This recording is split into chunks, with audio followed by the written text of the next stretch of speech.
भारत की जनगणना 2027 को लेकर एक महत्वपूर्ण अधिसूचना भारत के राजपत्र द गजेटेड ऑफ इंडिया में प्रकाशित की गई है।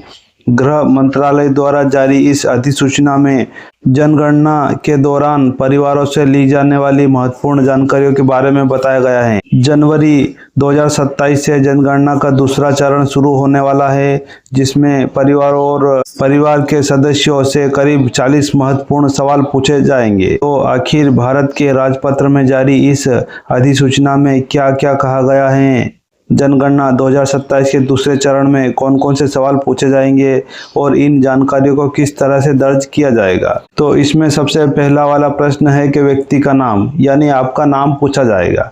फिर अगला सवाल है मुखिया से संबंध, यानी मुखिया से आपका क्या संबंध है, पिता है, पति है, बेटा है, भाई है, बहन है, आपका मुखिया से संबंध बताना है।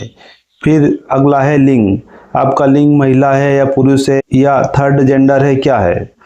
फिर चौथा वाला है जन्म तिथि और आयु पूर्ण वर्षों में, यानी आपकी जन्म तिथि क्या है और आपकी आयु क्या है। फिर पांचवा है वर्तमान वैवाहिक स्थिति, यानी आप विवाहित है या अविवाहित है। छठा वाला प्रश्न है विवाह के समय आयु, यानी आपकी विवाह के समय आपकी आयु क्या थी।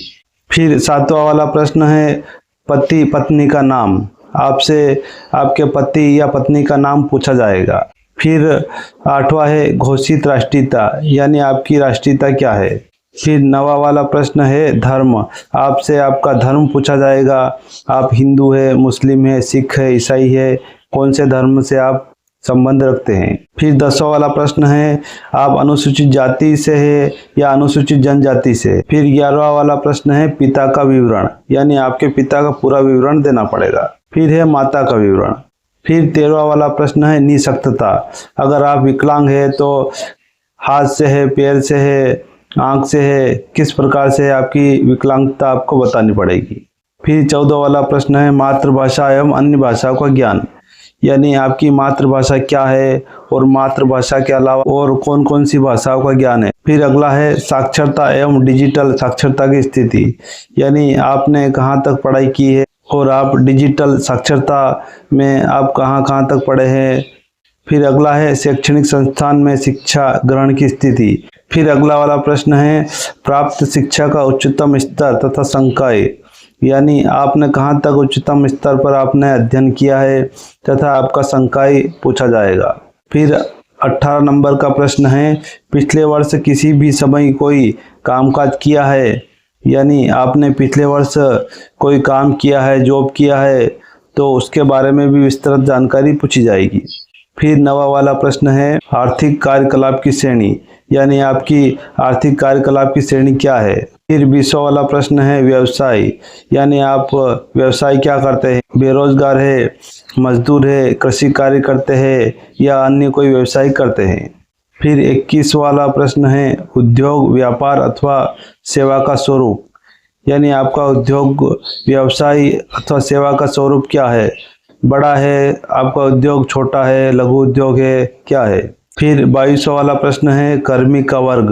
फिर है गैर आर्थिक कार्यकलाप, यानी आप गैर आर्थिक कौन सा कार्यकलाप करते हैं। फिर 24वां वाला प्रश्न है काम की खोज में अथवा काम के लिए उपलब्ध, यानी आप अभी काम की खोज में हैं या आपके पास अभी काम उपलब्ध है। 25वां वाला प्रश्न है कार्यस्थल तक की यात्रा, यानी आप जहां पर कार्य कर रहे हैं वहां तक की यात्रा आप कैसे करते हैं, पैदल से करते हैं, साइकिल से, मोटरसाइकिल से, बस से। फिर 26वां वाला प्रश्न है जन्म का स्थान, आपका जन्म कहाँ हुआ है।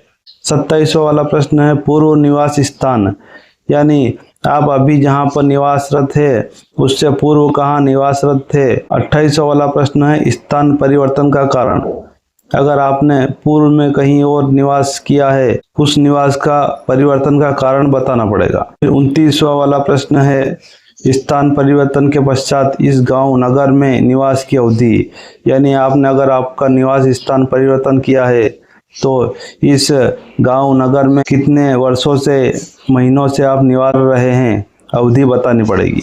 फिर है स्थायी निवास का पता, यानी आपको अपना स्थायी निवास का पता बताना पड़ेगा। फिर है वर्तमान में जीवित बच्चों की संख्या, यानी अभी वर्तमान में आपके जीवित बच्चे कितने हैं। फिर अगला है कभी भी जीवित पैदा हुए बच्चों की संख्या। फिर 3300 वाला प्रश्न है पिछले 1 वर्ष के दौरान जीवित पैदा हुए बच्चों की संख्या। फिर 3400 वाला प्रश्न है कोविड टीकाकरण का स्थान, यानी आपको कोविड टीके कहाँ पर लगे हैं उस स्थान का नाम बताना पड़ेगा।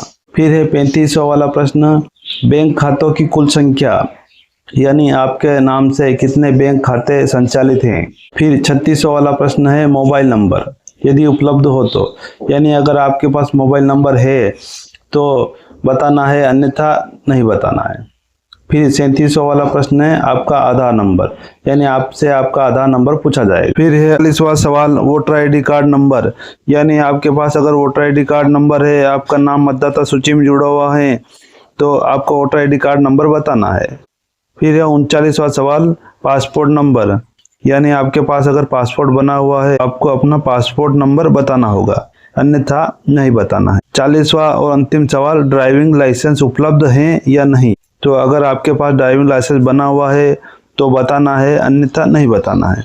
तो दोस्तों ये थे जनगणना 2027 के द्वितीय चरण में पूछे जाने वाले 40 सवाल। तो जानकारी अच्छी लगी हो तो लाइक करें, चैनल पर नए हो तो चैनल को सब्सक्राइब करें। मिलते हैं अगले वीडियो में, धन्यवाद।